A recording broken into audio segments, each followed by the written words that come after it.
ಎಲ್ರಿಗೂ ನಮಸ್ಕಾರ. Welcome to Srikanth creative world. ಇವತ್ತು ಕ್ರೋಶಾ ಕುಚ್ಚು ಮಾಡೋದಕ್ಕೆ ಬೇಕಾಗಿರೋ ಐಟಮ್ಸ್ ಮೆಟೀರಿಯಲ್ಸನ್ನೇ ನಾನು ತೋರಿಸ್ಕೊಡ್ತಾ ಇದ್ದೀನಿ. ಇದು ಬೇಸಿಕ್ಕೋಸ್ಕರ ಒಂದು ಚಿಕ್ಕ ವಿಡಿಯೋ ನೋಡಿ.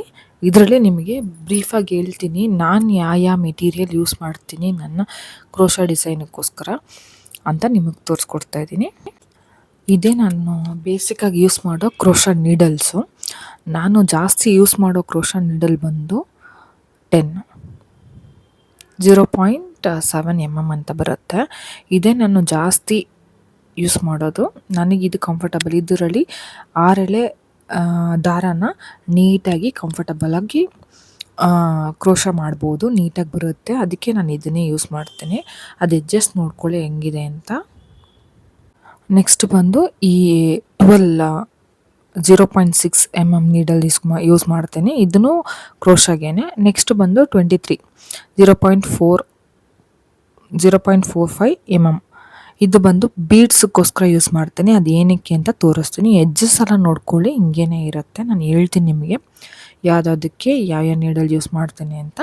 ನಾನು ಯೂಸ್ ಮಾಡೋ ನೀಡಲ್ಸ್ ಇಷ್ಟೇ. ನಾನು ಬೇಸಿಕ್ಕಾಗಿ ಯೂಸ್ ಮಾಡೋದು ನೀಡಲು ಸೂಜಿ. ಇದು ಬಂದು ಜರಿ ಥ್ರೆಡ್ ಕೋನಿಸ್ಬಿಟ್ಟು ಕುಚ್ಚು ಕಟ್ತೀವಲ್ಲ, ಅದಕ್ಕೋಸ್ಕರ ಬೇಕಾಗಿರುತ್ತೆ ಈ ಜರಿ.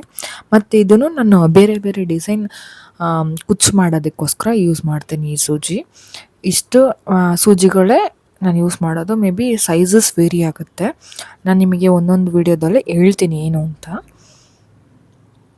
ಮತ್ತು ಸಿಲ್ಕ್ ಥ್ರೆಡ್ ಬಂದು ನೋಡಿ ಈ ಥರನೇ ಇರುತ್ತೆ ಸಿಲ್ಕ್ ಥ್ರೆಡ್ ಅನ್ನೋದು. ನಾನು ಈ ಥರ ಸಿಲ್ಕ್ ಥ್ರೆಡ್ನೇ ಯೂಸ್ ಮಾಡ್ತೀನಿ. ಅದು ಡಿಪೆಂಡ್ಸ್ ಸ್ಯಾರಿಗೆ ಎಷ್ಟು ಕಲರ್ಸ್ ಬೇಕು, ಎಷ್ಟು ಥ್ರೆಡ್ಸ್ ಬೇಕು ಅಂತ. ನಾನು ಒಂದು ಥ್ರೆಡನ್ನು ತೊಗೊಂಡು 6 ಎಳೆ ದಾರನ ರೆಟ್ಟಲ್ಲಿ ಸುತ್ಕೊತೀನಿ. ನಾನು ಪ್ರೀವಿಯಸ್ ವೀಡಿಯೋದಲ್ಲಿ ನಿಮಗೆ ಹಾಕಿದ್ದೀನಿ ಹೆಂಗೆ ನಾನು ರೆಟ್ಟಲ್ಲಿ 6 ಎಳೆ ದಾರ ಮಾಡ್ಕೋತಾ ಇದ್ದೀನಿ ಥ್ರೆಡ್ಗೆ ಅಂತ ಅನ್ನೋದು. ನೆಕ್ಸ್ಟು ನಾನು ಜರಿ ಥ್ರೆಡ್ ಯೂಸ್ ಮಾಡ್ತೀನಿ. ನೋಡಿ, ನಾನು ಜರಿ ಥ್ರೆಡ್ ಬಂದುಬಿಟ್ಟು ನನ್ನ ಹತ್ರ ಅವೈಲಬಲ್ ಇದೆ. 3 ಕಲರ್ಸ್ ಇದೆ. ನಾನು ಗೋಲ್ಡ್ ಕಲರಲ್ಲಿ ವೆರೈಟೀಸ್ ಬರುತ್ತೆ. ಜರಿ ಥ್ರೆಡ್ಗೆ ನಾನು ಯೂಸ್ ಮಾಡೋದು ಹೇಳಿದ್ನಲ್ಲ ನೀಡಲ್, ಈ ನೀಡಲ್ಲೇ ಜರಿ ಥ್ರೆಡ್ಗೆ ಈ ನೀಡಲ್ಸ್ ಮಾತ್ರನೇ ಯೂಸ್ ಮಾಡೋದು. ಎಮ್ಮಿಂಗ್ ನೀಡಲ್ ಅಂತಾರೆ ಇದು. ನಾನು ವೆರೈಟಿ ಕಲರ್ಸ್ ಇಟ್ಕೊಂಡಿದ್ದೀನಿ ಜರಿ ಥ್ರೆಡ್ಸಲ್ಲೇ. ಈಗ ಸದ್ಯಕ್ಕೆ ನನ್ನ ಹತ್ರ ಅವೈಲಬಲ್ ಇರೋದು ಈ ಥರ ಗೋಲ್ಡನ್ ಕಲರಲ್ಲೇ ಡಾರ್ಕ್ ಶೇಡು, ಲೈಟ್ ಶೇಡೆಲ್ಲ ಇದೆ. ಮತ್ತು ನಾನು ಯೂಸ್ ಮಾಡೋದು ಬಂದು golden colour, copper, silver. Depends sari ನಮಗೆ ಯಾವ ಕಲರಲ್ಲಿ ಬರುತ್ತೋ ಅದ್ರ ಮೇಲೆ ಡಿಪೆಂಡು. ನೆಕ್ಸ್ಟ್ ಬಂದು ಬೀಡ್ಸ್.